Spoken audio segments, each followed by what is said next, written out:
All right, hello friends, welcome to arts के YouTube channel. मेरा नाम है आयुष राठी और ये हमारा ट्रिक्स एंड चीट कोड्स का एक और नया एपिसोड है जिसमें मैं आपके सामने क्वेश्चंस लेने वाला हूँ वीआईटी ट्रिपल ई के प्रीवियस ईयर क्वेश्चंस। और उसमें हम देखेंगे ट्रिक्स एंड चीट कोड्स, तुक्का टेक्निक्स देखेंगे, किस तरीके से हम लोग ऑप्शंस को एलिमिनेट कर सकते हैं, किस तरीके से हम लोग इंटेलिजेंट गेसिंग कर सकते हैं, जिससे कि अगर हम एक्चुअल तरीके से क्वेश्चन को सॉल्व नहीं कर पा रहे एग्जाम में तो किसी भी तरीके से हम अच्छा ऑप्शन एलिमिनेट करके सही ऑप्शन को मार्क करके आ पाए, जिससे कि हमारे सही होने की बहुत ज्यादा प्रोबेबिलिटी रहे। ये सारी चीजें हम लोग जो है इस वीडियो में सीखने वाले हैं। तो जल्दी से इस वीडियो को लाइक करके चैनल को सब्सक्राइब करके यार स्क्वाड का हिस्सा बन जाओ। उम्मीद करते हैं कि आपको ये वीडियो पसंद आएगी।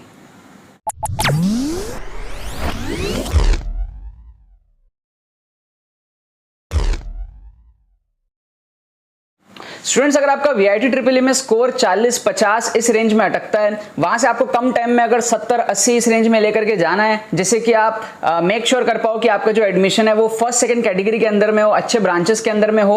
और आपको अगर समझ में नहीं आ रहा है कि ये चीज आप कम टाइम में किस तरीके से कर सकते हो, तो आपको टेंशन लेने की यहाँ पर कोई जरूरत नहीं है। हमारा जो एक्सक्लूसिव कोर्स है उससे आप सीखोगे किस तरीके से आप कम टाइम में वीआईटी जैसे एग्जामिनेशन में 20-25 नंबर आराम से बढ़ा सकते हो। ड्रास्टिकली आपका जो स्कोर है वो इंप्रूव हो सकता है। ठीक है, 4 से 5 घंटे का कोर्स है। इसके एडमिशन एनरोलमेंट प्रोसेस बहुत ही सिंपल है। डिस्क्रिप्शन में आपको पेमेंट पेज का लिंक मिलेगा, वहां पर आप जाओ, अपने डिटेल्स को फिल करो, पेमेंट प्रोसेस को कंप्लीट करो।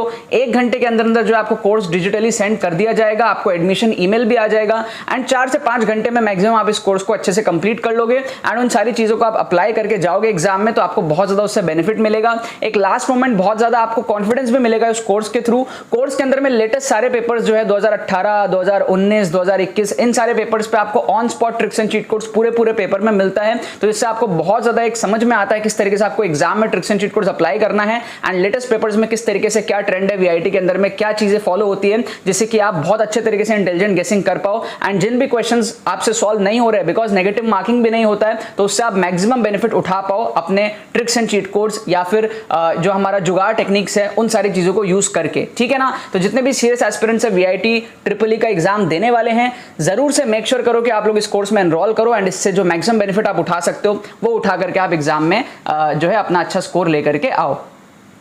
तो देखो, यहाँ पर मैंने आपके सामने दोबारा से क्वेश्चंस ले लिया है वीआईटी ट्रिपल ई 2016 के पेपर में से। इसके पिछले 2 एपिसोड में हमने 8 क्वेश्चन देख लिया था फिजिक्स के सेक्शन का 2016 के पेपर से। अभी हम लोग यहाँ पर 4 और क्वेश्चन देख रहे हैं फिजिक्स का, तो 12 क्वेश्चन हमारे पास में हो जाएंगे। मैं आपके सामने कोशिश करूंगा फिजिक्स, केमिस्ट्री, मैथ्स मिला करके 30+ क्वेश्चन में आपको इंटेलिजेंट गेसिंग दिखा पाऊँ 2016 के पेपर में वीआईटी के। सिमिलर मैं आपके साथ में कोशिश करूंगा वीआईटी ट्रिपल ई 2017 में। 18, 19, 21 जो लेटेस्ट हमारे पास में पेपर्स है वो सारे कोर्स के अंदर में कवर्ड अप है, तो आप एक्सक्लूसिव कोर्स जो हमारा है, पेड कोर्स जो है, उसमें ज्वाइन कर सकते हो। डिस्क्रिप्शन में आपको लिंक मिल जाएगा, वहां पर आप जाकर के पेमेंट कंप्लीट करोगे एंड आप अपने सारे डिटेल्स को फिल करोगे। विद इन 1 घंटे आपको जो है कोर्स डिजिटली सेंड कर दिया जाएगा। 3 से 4 घंटे में या मैक्सिमम 5 घंटे में आप कोर्स को आराम से कंप्लीट कर लोगे। 20-25 नंबर आप उससे इजीली बढ़ा सकते हो बहुत ही कम टाइम में। ठीक है, जिससे कि आपका ये अश्योर हो जाएगा कि आप कैटेगरी 4-3 में एडमिशन ना लेकर के कैटेगरी 1-2 में आप एडमिशन ले रहे होगे वीआईटी ट्रिपल ई के अंदर में, जहां पर आपका रिटर्न ऑफ इन्वेस्टमेंट लाखों रुपए आपके जो आगे बचने वाले हैं। ठीक है, तो जो भी सीरियस एस्पिरेंट्स है जाकर के जो है डिस्क्रिप्शन में आप लोग एनरोल कर सकते हो और कोर्स से आपको बहुत अच्छा जेन्युइन हेल्प जो है मिलने वाला है। राइट, नेक्स्ट हम लोग यहाँ पर बात करते हैं इन 4 क्वेश्चंस की। तो इसमें हम देखेंगे किस तरीके से हम लोग को तुक्का लगाना है, इंटेलिजेंट गेसिंग किस तरीके से करनी है। नेगेटिव मार्किंग भी होती नहीं है, तो ये सारी चीज़ें आपके लिए बहुत ज़्यादा ज़रूरी होती है वीआईटी ट्रिपल ई के अंदर में। सबसे पहले तो मैं इसे चार्ट बना लेते हैं। ये हमारा क्या है, चार्ट है। Question number 1, question number 2, question number 3, question number 4। ठीक है, तो ये फर्स्ट क्वेश्चन, ये सेकंड क्वेश्चन, पीछे हमारा 3rd एंड 4th क्वेश्चन। अब देखते हैं इसमें हम लोग तुक्का लगाते कैसे। जैसे आप फर्स्ट क्वेश्चन को देखोगे ना, तो कई बार तुक्का लगाने के लिए आपको क्वेश्चन पढ़ना नहीं पड़ता, आप ऑप्शन देख के लगा सकते हो। आप देखोगे 2 ऑप्शन में आपको यहाँ पर 65 दिख रहा है, 65, यहाँ एक में 25 है, एक में 81 है। तो ऐसे केसेस में ऑड वन आउट को आप एलिमिनेट कर दिया करो, बाकी दोनों में से आप तुक्का लगाया करो। ए और सी में से आप तुक्का यहाँ पर लगाया करो। ठीक है, अब इसका रीज़न और लॉजिक मैं आपको समझाता हूँ। जो टीचर होता है ना, जो क्वेश्चन बनाता है, ऑप्शन बनाता है, वो आपको सिमिलर ऑप्शंस में कंफ्यूज करने का ट्राई करता है। तो यहाँ पर वो 265 के ऑप्शन रखा है, आपको 265 के ऑप्शन में कंफ्यूज कर रहा है। ठीक है, अगर 25 आंसर होता तो 225 रख देता, 81 होता 281 रख देता। ठीक है, आप देखो डिनोमिनेटर भी 72 144 है, यहाँ पे देखो 2000 दोनों सिमिलर काइंड ऑफ है थोड़ा सा। ठीक है। तो जो टीचर आपको जिस ऑप्शंस में कंफ्यूज कर रहा है ना, जो सिमिलर दिखने में है, समझो उसमें से आंसर छुपा हुआ है। क्योंकि जो भी टीचर होता है जो क्वेश्चन बनाता है ना, उसका ईगो हर्ट हो जाता है जब वो देखता है कि बच्चा तो इजीली आंसर निकाल लिया है ना। तो इसीलिए वो क्या करता है, अपने ईगो को बचाने के लिए, बच्चे को कंफ्यूज करने के लिए वो सिमिलर 2 ऑप्शन बनाता है ताकि बच्चा गलती करे, और फिर वो मज़े से है ना खुश होता है कि देखा कंफ्यूज कर दिया ना। हाँ, जो टिपिकल टीचर होते हैं ना, तो उस टाइप के। सो यहाँ पर हमारे पास में क्या है, ए और बी में वो कंफ्यूज करने का ट्राई कर रहा था, तो हमने क्या करा, उसे ही कंफ्यूज कर दिया। हम ए और सी में से, तो हमने क्या करा, उसे ही कंफ्यूज कर दिया। ए और सी में से हमने तुक्का लगा लिया, इन दो को हमने पहले एलिमिनेट कर लिया। ये हमारा एक स्टाइल है, तरीका है इंटेलिजेंट गेसिंग करने का। अच्छा, फिर हमारा एक आता है डायमेंशन एनालिसिस। डायमेंशन आप समझते हो ना, डायमेंशन एनालिसिस तो वो बहुत ज़्यादा इंपॉर्टेंट होता है डायमेंशन एनालिसिस करना। डायमेंशंस देख करके आप बहुत इजीली तुक्का लगा सकते हो। जैसे कि आप देखोगे ना, तो आपको क्या है, यहाँ पर क्या निकालना है, मैग्नेटिक फील्ड निकालना है। आपको पता है यार, आपने कहीं ना कहीं ऐसा एक्सप्रेशन देखा होगा, μ0I/2r, इस टाइप का एक्सप्रेशन आपने कहीं ना कहीं देखा होगा। आपने थोड़ा बहुत भी फिजिक्स पढ़ा है तो आपको समझ में आ जाएगा कि μ0I और r नीचे, ये हमारा डायमेंशन होता है मैग्नेटिक फील्ड का। ठीक है, उससे जो मैच नहीं कर रहा उसको काट दो। जैसे आप देखोगे ना, यहाँ पर आप देखोगे तो μ0I/r सही है। क्यों? क्योंकि ऊपर एक आर है, नीचे r² है, एक कट जाएगा, एक कट जाएगा, बचेगा, तो ये सही है। यहाँ आप देखोगे तो ये भी सही है, एक r कट जाएगा, बाकी सही है। बट ऑप्शन सी और डी में, सॉरी, ऑप्शन सी में भी सही है, डी में गलत है। डी में आपका देखो r और r कट जाएगा, तो r का टर्म ही गायब हो गया, मतलब r का टर्म है ही नहीं, सिर्फ μ0I/2π है, तो ये तो एलिमिनेट हो जाएगा। समझ रहे हो आप? ठीक है, बाकी ये वाला भी सही है। तो ये 3 हमारे पास में क्या है, सही है। ठीक है, तो आप इन 3 में से यहाँ पर तुक्का लगा सकते हो। मैं देख लेता हूँ और भी कुछ अगर हम एलिमिनेट कर पाए तो। μ0I/πr² r डायमेंशन सही है, 2 μ0I/πr² r डायमेंशन सही है। ठीक है, μ0I/2πr² r। अच्छा, यहाँ पर एक और डिफरेंशिएटर है। एक और क्या डिफरेंशिएटर हमारे पास में, हम देखेंगे तो 3 ऑप्शन में 2 आ रहा है। यहाँ 2 आ रहा है इस ऑप्शन में, यहाँ पे भी 2 आ रहा है इस ऑप्शन में, और यहाँ पर भी 2 आ रहा है। इसमें फर्स्ट ऑप्शन में 2 है ही नहीं, तो इसको काट दो। क्यों? क्योंकि वही बात है ना, टीचर आपको 3 2 में कंफ्यूज कर रहा है। 3 ऑप्शन में 2 डाला है, एक में डाला ही नहीं, तो चांसेस क्या बनते हैं, हाई बनते हैं ना कि आपका 2 वाला आंसर होगा। ठीक है, तो पहले तो डायमेंशन से डी उड़ाया, फिर 2 नहीं होने की वजह से ए उड़ाया, क्योंकि बाकी 3 में 2 है, राइट। बचा क्या, बी और सी में से तुक्का लगाना है। और भी स्पेसिफिक आप तुक्का लगा सकते हो। कैसे पता है? आप ये सोच सकते हो कि जिसमें 2 है उसमें डिनोमिनेटर में 2 बार है और न्यूमरेटर में सिर्फ 1 बार है, तो ये न्यूमरेटर वाले को भी आप कैंसिल कर सकते हो, डिनोमिनेटर वाले को प्रेफर कर सकते हो। क्यों? क्योंकि डिनोमिनेटर में 2 बार 2 दिया हुआ है, तो टीचर को कहीं ना कहीं शायद आपको कंफ्यूज करना होगा डिनोमिनेटर वाले 2 में से। समझ में आ रहा है आपको बात? थोड़ा समझ में आ रहा है आपको? 2 बार उसने डिनोमिनेटर में दिया, तो हाई चांसेस बनता है। हम यहाँ पर ना प्रोबेबिलिटी की बात करें, देखो ट्रिक हमेशा काम नहीं करता, ये नहीं कहूँ कि हर समय आप ट्रिक से सही कर लोगे, बट हाई प्रोबेबिलिटी होती है कि आप 10 में से मिनिमम 4-5 सही कर सकते हो अगर आप इस तरीके से गहराई से सोचोगे तो। ठीक है, वर्स्ट केस में भी आपके 3-4 सही हो ही जाते हैं मेरे ट्रिक्स को फॉलो करके। ठीक है, अच्छे केसेस में 7-8 भी सही हो जाते हैं।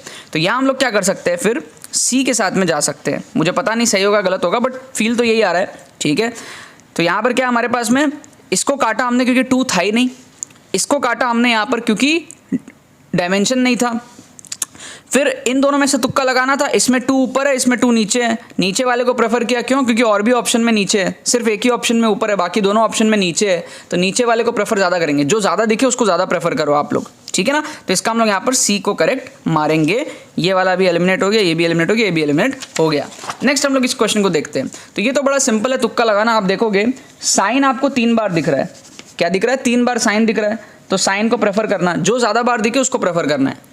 फिर आप देखोगे 53 2 बार दिख रहा है, 37 1 बार, 45 1 बार, तो 53 को प्रेफर करना है। 2 बार 53 है ना, तो 53 के आंसर होने के चांसेस ज़्यादा है। तो साइन और 53 दोनों का कॉम्बिनेशन देख लो कहाँ पर है। ये cos 53 कट जाएगा, ये sin 37 कट जाएगा, ये भी कट जाएगा, ऑप्शन ए रह जाएगा, है ना। तो ऑप्शन ए के साथ में हम लोग तुक्का लगा सकते हैं। क्या आपको बात समझ में आ रहा है? ठीक है, साइन को भी प्रेफर करना है क्योंकि 3 ऑप्शन में साइन दिया है, 53 को भी प्रेफर करना है क्योंकि 2 ऑप्शन में 53 दिया है। जो चीज़ ज़्यादा बार देते हैं उसको हमको क्या करना है, प्रेफर करना रहता है, राइट। फिर इस क्वेश्चन में आता है, यहाँ हमारा एक्सट्रीम का फंडा लगेगा बहुत प्यारे तरीके से, जो मैंने पिछले एपिसोड्स में भी आपको बताया है। पास्ट के एपिसोड्स देखने के लिए आप बस डिस्क्रिप्शन में जाओ, प्लेलिस्ट का लिंक आपको मिलेगा, वहाँ से आप पास्ट के एपिसोड्स देख सकते हो। फ्यूचर में आने वाले सारे एपिसोड्स भी आपको प्लेलिस्ट में ऐड होते हुए दिख जाएंगे। तो एक्सट्रीम का फंडा में क्या होता है, सबसे बड़ा ऑप्शन जैसे कि यहाँ पे 4/ln2 है, सबसे बड़ा है, इसको काटते हैं। सबसे छोटा ऑप्शन 1/ln2 उसको काटते हैं। बाकी में से हम क्या करते हैं, तुक्का लगाते हैं बी और सी में से। बाकी में से हम क्या करते हैं, तुक्का लगाते हैं बी और सी में से। ठीक है, इसके पीछे की साइकोलॉजी कई बार बता चुका हूँ। जो टीचर है, जो ऑप्शन बनाता है, वो नहीं चाहता कि आपका जो करेक्ट आंसर है वो एक्सट्रीम में दिख जाए, वो कहीं ना कहीं बीच में छुपाने का ट्राई करता है। आप भी कभी अगर टीचर होगे ना, तो आपको पता है कि करेक्ट आंसर 7 है, तो आप ऑप्शन ऐसे नहीं डालोगे 4, 5, 6, 7 या फिर 7, 8, 9, 10। इससे क्या हो रहा है, एक्सट्रीम ऑप्शन में आपका आंसर दिख जा रहा है। तो ये एक ह्यूमन नेचर है, साइकोलॉजिकल बात है, इंसान ऐसा नहीं चाहता। इंसान कैसे ऑप्शन बनाता है, 6, 7, 8, 9 या फिर 5, 6, 7, 8, जिससे कि क्या हो, जो 7 है ना वो बीच में कहीं छुप जाए।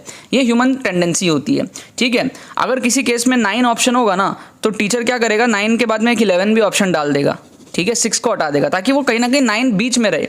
या मान लो जैसे यहाँ पर 10 है, 10 ऑप्शन रहेगा तो क्या करेगा, वो एक ऑप्शन 12 डाल देगा, यहाँ से हटा देगा ताकि 10 बीच में रहे। या मान लो 4 अगर है आंसर, तो वो क्या करेगा, यहाँ से 7 हटा देगा, यहाँ एक 3 डाल देगा ताकि 4 बीच में रहे। मतलब कहीं ना कहीं कोशिश ये रहती है साइकोलॉजिकली कि सबकॉन्शियस माइंड हमको ये फील कराता है जब हम क्वेश्चन बनाते हैं ना, कि भाई आंसर को कहीं बीच में घुसाओ, बीच में छुपाओ। उसको लगता है कि बीच में रखने से दिखेगा नहीं बच्चों को। ठीक है, तो उस वजह से क्या होता है, एक्सट्रीम अगर यहाँ पे 4 वाला आंसर होता सपोज, तो एक ऑप्शन 5/ln2 बन जाता, जिससे कि ये 4 वाला अंदर आ जाए, एक्सट्रीम में ना रहे। समझ लो, अब ये हमेशा भी नहीं होता है, 10 में से 7-8 बार होता है। ठीक है, 10 में से 7 to 8 टाइम्स ऐसा होगा, और उसमें से 3 से 4 बार आपका आंसर सही हो जाएगा प्रोबेबिलिटी के हिसाब से। 10 में 10 बार भी नहीं होगा, ये भी चीज़ आप ध्यान रखना। ठीक है, इस चीज़ की कोई ऐसा नहीं कि हमेशा ही हो जाएगा, नहीं, बहुत बार नहीं भी होता है, लेकिन मेजॉरिटी टाइम्स आपका हो जाएगा, तो उससे आपको बहुत फायदा मिलता है। तो यहाँ पे हम क्या करेंगे, बी और सी में से तुक्का लगाएंगे। अब आप लोग क्या करो, सारे बच्चे कमेंट में जाओ, इसमें से आप क्या चूज़ करोगे बताओ। सेकंड और थर्ड का तो मैंने एग्जैक्ट बता ही दिया, चेक कर लेंगे अभी आंसर क्या है, सामने आंसर पड़ा हुआ है मेरे। फर्स्ट और फोर्थ में से आप तुक्का लगाओ और कमेंट में जाकर के चारों आंसर्स लिखो, फिर मैं आपको जो है इसका करेक्ट आंसर्स जो है अभी मैं बता देता हूँ। ठीक है, सो इसके जो करेक्ट आंसर्स है जो सामने मेरे को दिख रहे हैं पेपर में, मैंने दूर में लिख करके रखा है। ठीक है, इस तरीके से। तो यहाँ पर जो करेक्ट आंसर्स है वो हमारे पास में है ACAB। ठीक है, ACAB, ACAB, ये हमारे करेक्ट आंसर है। तो ये दोनों हमारे सही हो गए। बाकी इन दोनों में से आप कोई एक तो सही कर ही लोगे, तो 3 आउट ऑफ 4 मैक्सिमम बच्चों का इसमें जो है सही हो गया होगा इस 4 क्वेश्चन में। इसके पहले भी हमने 8 क्वेश्चन लिए फिजिक्स के, उसमें भी लगभग 2-3 तो मिनिमम सारे बच्चों का सही हुआ ही है। ठीक है, सो यहाँ पर हमारे पास में ACAB, यहाँ पर ही मार्क कर दो A। ठीक है, फिर हमारे पास में C। ठीक है, ये बहुत अच्छा गेस था, ये बहुत अच्छा गेस था। ये मतलब मैंने अभी ऑन द स्पॉट आपके सामने किया था। मतलब इतना ज़्यादा एलिमिनेट कर लूँगा तीनों, ये मैंने जब फर्स्ट टाइम किया था तो भी मैंने नहीं किया था, मैंने शायद 2 ही ऑप्शन एलिमिनेट किया था। फिर AB, ACAB। ठीक है, ACAB, ये हमारे करेक्ट आंसर्स हुए यार, ये हमारे करेक्ट आंसर्स हुए इसके। अब आप लोग बताओ कमेंट सेक्शन में आप कितने सही हुए, है ना। 12 क्वेश्चन हम लोग देख चुके हैं यहाँ पे VIT 2016 के पेपर में से। लेटेस्ट पेपर सारे कोर्स में ऑलरेडी कवर्ड अप है, आपको बस कोर्स में एनरोल करना है, आपको वीडियोस मिल जाएंगे और लेटेस्ट पेपर्स जो है हमारे 2021, 18, 19 ये सारे पेपर्स आप लोग जो है कोर्स के अंदर में कवर अप कर सकते हो। ठीक है ना, बाकी तो बस यही बात है।